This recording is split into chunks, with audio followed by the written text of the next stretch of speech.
Al-Imam An-Nawawi rahimahullahu ta'ala rahmatan wasi'ah menyampaikan waqala ta'ala, dan Allah berfirman, wa ma anfaqtum min syai'in fahuwa yukhlifuh. Apapun yang kalian infakkan dan nafkahkan, maka Allah akan ganti. Allah akan ganti apapun yang kalian infakkan. Ayat atau ini penggalan sebuah ayat yang kalau kita baca dari awal, qul inna rabbi yabsutur rizqa liman yasha'u min ibadihi wa yaqdiru lah.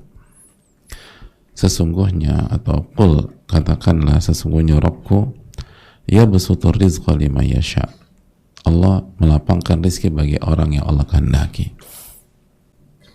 dari hamba-hambanya, wa yaqdiru lah, dan Allah pun menyempitkan rizki kepada sebagian hamba-hambanya yang Allah kehendaki. Jadi Allah lapangkan rizki kepada hambanya yang Allah kehendaki, sebagaimana Allah sempitkan rizki kepada hambanya yang Allah kehendaki juga. Lalu Allah berfirman, melanjutkan, wa ma anfaqtum min syai'in fahuwa yukhlifuh. Baru ini poinnya. Dan apapun yang kalian infakkan, kalian nafkahkan, kalian berikan, maka Allah akan ganti. Lalu Allah tutup firman-Nya dengan sebuah statement yang sangat tegas, wa huwa khairur raziqin. Dan Allah sebaik-baik yang memberikan rizki. Jadi Allah sebaik-baik yang memberikan rizki. Hadirin Allah muliakan, qul, Allah perintahkan Rasulullah SAW untuk menyampaikan, qul, katakanlah. Jadi ini hal yang harus disampaikan ke umat. Kita harus tahu, hadirin, kita harus mengerti, inna rabbi yabsutu rizqa liman yasha' min ibadihi wa yaqdiru lah. Allah melapangkan rizki kepada hamba yang Allah kehendaki, dan Allah menyempitkan kepada yang Allah tentukan juga. Ada hal yang menarik, hadirin, bahwa sekali lagi ini memberikan sebuah fakta kehidupan kepada kita, bahwa berusaha itu penting, dan kita harus niatkan sebagai mendekatkan diri kepada Allah. Tapi tidak selalu kita mendapatkan apa yang kita inginkan walaupun kita sudah berusaha,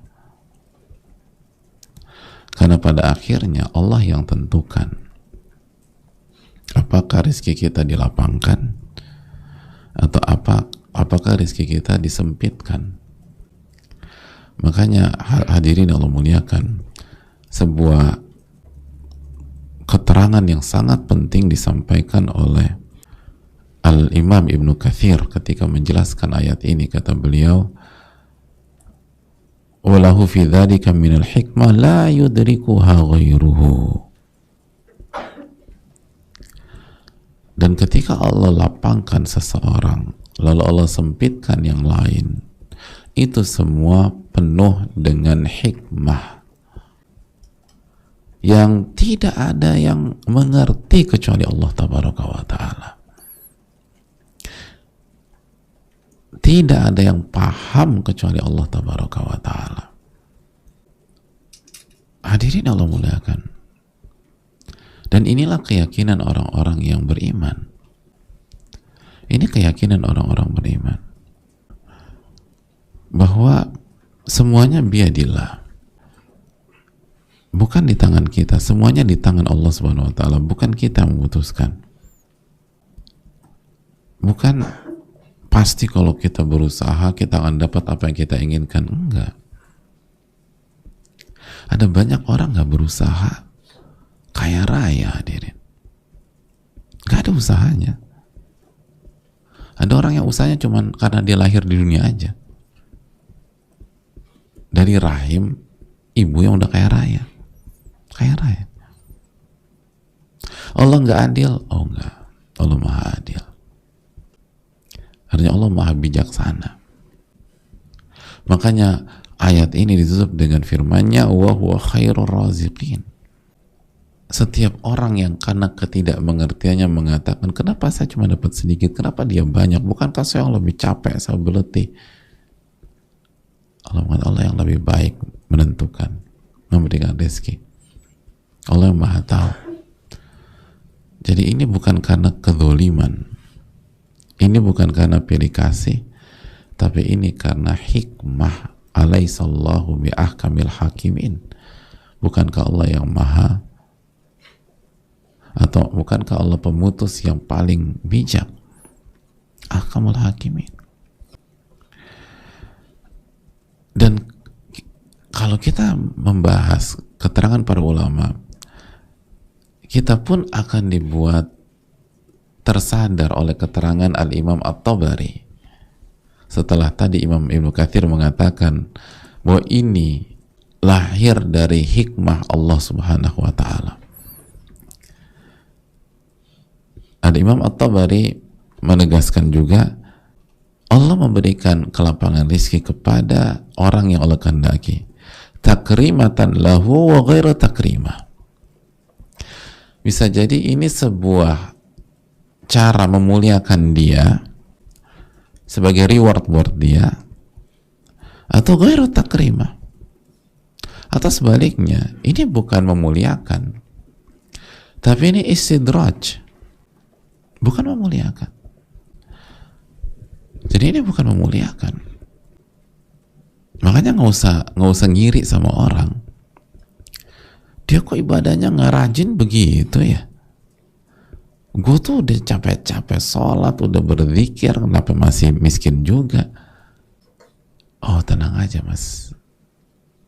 Kalau dia nggak taat, kalau dia nggak soleh, kalau dia zalim, kalau dia fasik, harta yang Allah kasih kepada dia dan Allah luaskan untuk dia itu bukan untuk memuliakan dia.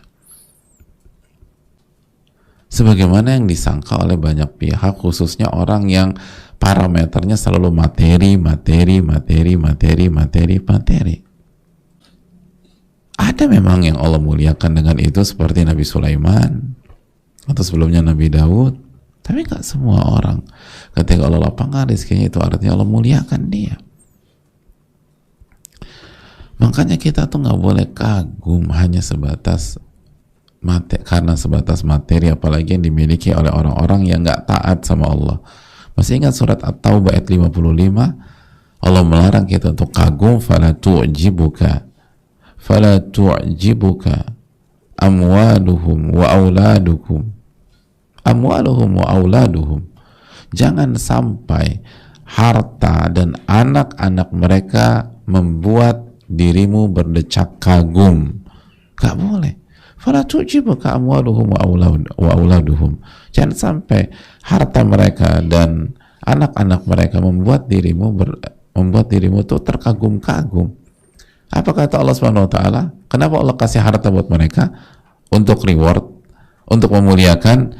Innama yuridullahu liyu'adzibahum biha fil hayatid dunya. Karena sesungguhnya Allah berikan mereka harta dan anak-anak. Harta dan anak-anak itu semata-mata untuk menyiksa mereka dalam kehidupan dunia. Wa tazhaqa anfusuhum wa hum kafirun. Dan kelak nyawa mereka akan melayang dalam kondisi mereka sedang kafir. Itu uang Allah kasih agar mereka tersiksa. Emangnya ada orang banyak duit tersiksa Pak Ustadz? Hadirin, kalau kita tidak tahu tentang, berarti kita nggak pernah menyelami kehidupan. Kalau bahasa sebagian orang tuh, kita ini kurang piknik hadirin, nggak tahu lapangan. Semua orang yang nggak bertakwa nggak akan bahagia dengan hartanya, walaupun dia mengklaim bahagia. Karena Allah yang mengatakan demikian, wa man a'rada an dzikri fa inna lahu ma'isyatan donka. Barang siapa yang berpaling dari peringatanku, berpaling dari ilmuku, berpaling dari berzikir kepadaku, dia akan hidup sengsara, kata Allah dalam surat Thaha ayat 124. Makanya ini sangat menarik keterangan Imam Tabari. Ada yang Allah memang muliakan, ada yang enggak muliakan. Lalu kita lanjutkan keterangan Al-Imam At-Tabari, kata Al-Imam At-Tabari, wa yaqdiru ala man yasha' minhum fayudayyiquhu wa yaqturu ihanatan lahu ghaira ihana bal mihnatan wa ikhtibara. Dan ada orang yang Allah sempitkan rezekinya sesuai dengan apa yang Allah kehendaki. Allah susahkan masalah rezeki, Allah seretkan dalam masalah rezeki. Bisa jadi karena Allah ingin menghinakan dia, menghukum dia, menjatuhkan dia, atau tidak. Wa ghairu ihana. Bukan maksudnya menjatuhkan, menghinakan, tapi tujuannya untuk menguji. Bukan untuk menghinakan, tapi untuk menguji. Bahkan ada yang diselamatkan, sebagaimana dijelaskan sebagian para ulama, diselamatkan karena Allah tahu kalau nih orang dikasih duit banyak nggak sanggup dia untuk taat. Ini orang kalau pegang duit lupa, tapi kalau dia nggak punya uang ingat sama Allah Subhanahu Wa Taala, rajin sholat, berzikir.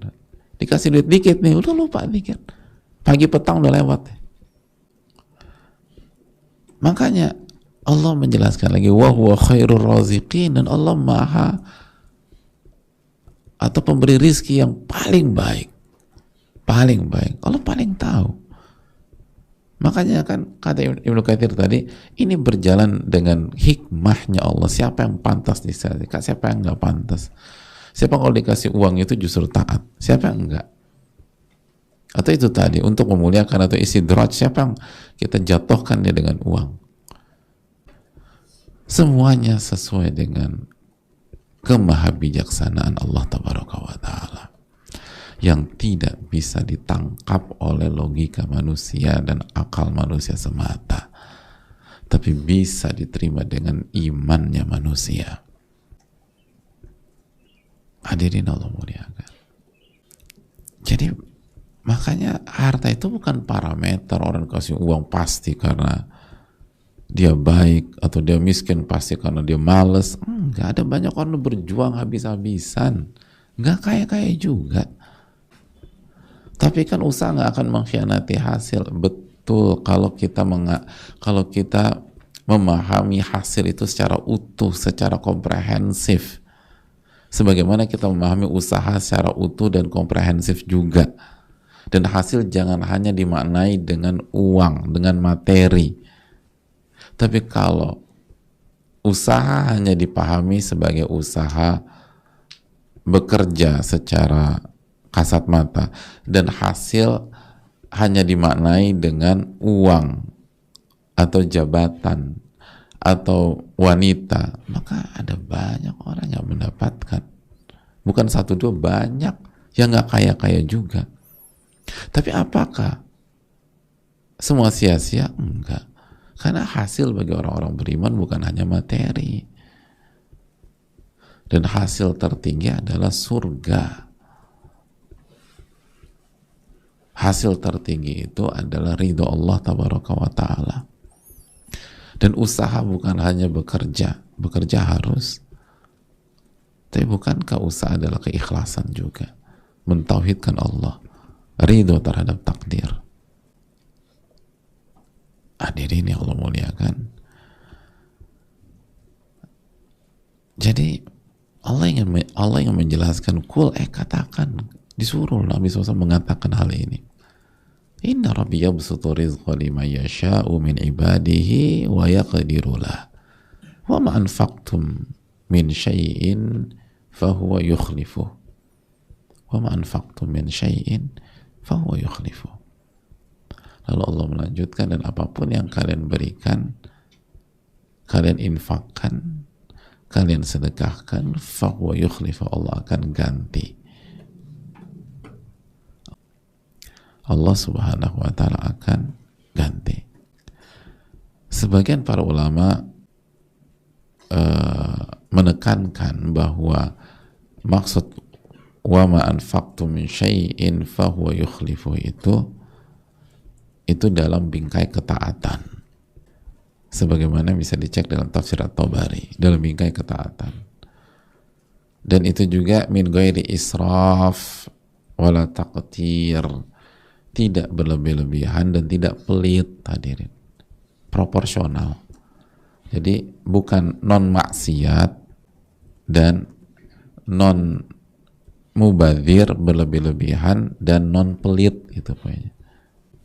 Nah itu hadirin Allah muliakan, Allah akan ganti. Allah akan ganti. Sebagian ulama mengatakan kalau nggak diganti di dunia, diganti di akhirat. Ini bisa dicek dalam tafsir Al-Baghawi. Kalau nggak diganti di dunia, maka akan diganti di akhirat.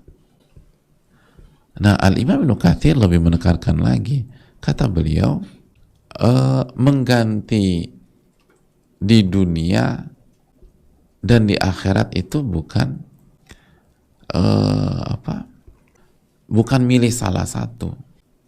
Kan kalau tadi keterangan sebagian ulama, kalau nggak diganti di dunia, maka akan diganti di akhirat. Kalau kita buka tafsir Ibnu Katsir, maka beliau mengatakan Allah akan ganti di dunia dan di akhirat. Dan ini yang lebih tajam. Di dunia dan di akhirat. Di dunia dengan Allah ganti, bahkan lebih banyak seringkali. Dan pasti lebih banyak. Dan di akhirat Allah ganti dengan pahala yang sangat luar biasa. Itu poin. Jadi Allah akan ganti di dunia dan di akhirat. Itu pasti. Wa ma anfaqtum min syai'in fahuwa yukhlifuh.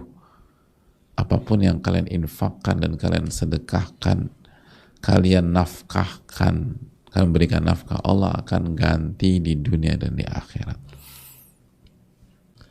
Dan Allah sebaik-baik memberikan rizki.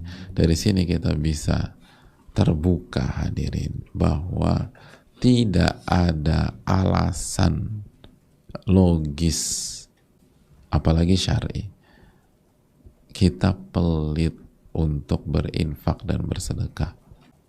Tidak ada alasan logis kita itu pelit dalam memberikan nafkah kepada istri dan keluarga.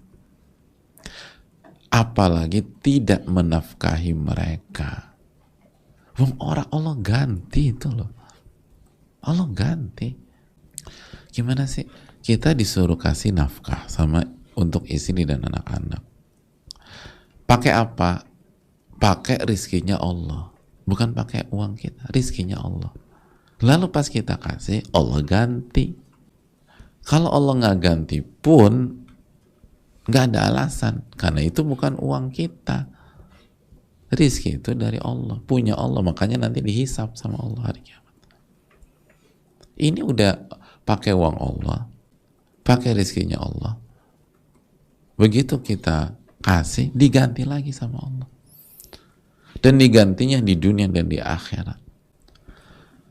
Itulah kenapa saya ceritakan kepada hadirin sekalian, suami-suami yang bertakwa dan beriman itu walaupun miskin, walaupun nggak punya duit, walaupun rezekinya itu terbatas, sempit, dan punya istri yang kaya, mereka nggak memanfaatkan istri mereka untuk kepentingan mereka dan hawa nafsu mereka. Tetap mereka kasih nafkah, walaupun istrinya kaya raya, walaupun istrinya nggak butuh. Mereka katakan simpan hartamu untuk kamu. Karena mereka ngerti. Wa ma anfaqtu min syai'in fahuwa yukhlifuh. Apa yang kalian infakkan dan nafkahkan, Allah ganti dunia akhirat, untung. Karena kalau kita nggak nafkahi, nggak dapat kita ganti di dunia dan akhirat, rugi kita. Jadi kenapa nggak nafkahi istrimu, mas? Oh, dia udah mampu, dia udah kaya, ya Anda rugi lah. Anda rugi, nggak dapat ganti dunia akhirat, karena ini diganti di dunia dan di akhirat. Makanya lihat sebelum Allah menjelaskan tentang menafkahi dan berinfak, Allah jelaskan dulu, qul inna rabbi yabsutur rizqa liman yasha'u min ibadihi wa yaqdiru lahu. Allah yang lapangkan rezeki dan sempitkan. Ini rezeki ini punya Allah. Allah yang lapangkan dan Allah sempitkan. Baru apapun yang kalian infakkan dan nafkahkan, itu Allah ganti. Jadi udah bukan punya, ini dari Allah. Lalu kalau Anda gunakan yang dari Allah itu, Allah ganti. Jadi udah, ayat ini tuh menutup pintu kepelitan gitu loh hadirin. Nggak ada dalih Anda pelit, tuh nggak ada argumentasi ilmiah. Bukan uang dari Anda kok, Allah yang lapangkan. Dan ini kan juga enak aja, gue udah usaha capek-capek terus gue infakin ke dia. Itu duit bukan karena lo usaha capek-capek, Allah lapangkan. Kalau Allah sempitkan, lo mau jungkir balik juga, lo nggak tidur juga lo nggak akan dapat segitu. Jadi jangan bawa-bawa gue udah capek-capek. Enak aja gue udah capek-capek. Ada orang ketika nggak kasih fakir miskin, udah nggak kasih, komentar lagi. Makanya hidup tuh jangan malas. Belum tentu dia malas. Ada banyak orang kayak malas. Ada nggak? Siapa? Ya saya Pak Ustadz gitu. Ada banyak orang kayak malas. Ada banyak orang miskin berjuang. Capek hidupnya. Tapi emang Allah sempitkan. Ini banyak orang udah nggak kasih, komentarnya nyakitin lagi, ya Allah. Mending kalau ngasih, itu aja nggak pantas, nggak boleh kan? La tubtilu shadaqatikum bil manni wal adza, kata Allah. Anda tuh jangan rusak infak sedekah kalian dengan manni wal adza, ngungkit-ngungkit dan nyakitin hati orang yang Anda kasih. Nggak boleh. Ini udah nyakitin nggak ngasih pula. Terus itu tadi. Lalu menjadikan pengalaman dia yang sempit itu menjadi parameter. Ini gara-gara malas. Makanya gue tuh dulu gue berjuang. Makanya gue sekarang nikmatin hasil gue. Di dunia ini makhluknya bukan cuma Anda. Ada banyak orang berjuang lebih berat daripada Anda, nggak dapat seperti Anda. Dan Anda coba pikirkan deh. Semua orang-orang berhasil, orang-orang kaya, orang-orang sukses, ngerti bahwa salah satu kunci keberhasilan mereka yang mereka nggak bisa pungkiri adalah keberuntungan. Coba tanya mereka, jujur, emang full usaha mereka? Nggak, keberuntungan. Ada beruntung momentumnya tepat, ada beruntung ketemu orang, ketemu investor besar, ada beruntung ketemu tim yang jago. Keberuntungan. Itu cara Allah kasih rizki kepada orang. Jadi Allah yang lapangkan. Baru Allah berfirman, wa ma anfaqtum min syai'in fahuwa yukhlifu. Apapun yang Allah kasih, apapun yang kalian nafkahi, infakkan, Allah yang ganti. Allah ganti. Padahal kalau Allah nggak ganti, nggak ada isu. Wong Anda juga dapat dari Allah Subhanahu Wa Taala. Allah nggak ganti, nggak ada isu. Nggak boleh Anda mengatakan Allah nggak adil. Ini orang tua nih kasih uang ke anak, kasih uang. Kalau di total mungkin yang dikasih udah 700 juta dari dia SD lah, bukan dari dia lahir, dari SD kelas 1 sampai kelas 6. Kaya nih orang tua kasih. Pas nih anak kelas 6 SD, ibunya bilang, lagi jalan sama ibunya mau beli makanan, nggak bawa dompet. Kau pegang uang nggak, nak? Pegang uang. Ibu, bisa tolong 300.000? Oh ya nih Bu, 300.000, belilah makanan 300.000. Kira-kira kalau sampai rumah ibunya nggak ganti, pantas nggak tuh anak komplain sama emaknya? Ya nggak pantas lah. Total yang dikasih ibu Anda kepada Anda itu 700 juta. Itu pun kalau dihitung dari SD doang. Nah sekarang ibu anda minta 300.000, pantas nggak anda minta? Pantas nggak anda komplain? Ganti dong mah, nggak pantas. Allah kasih kita tuh berapa, hadirin?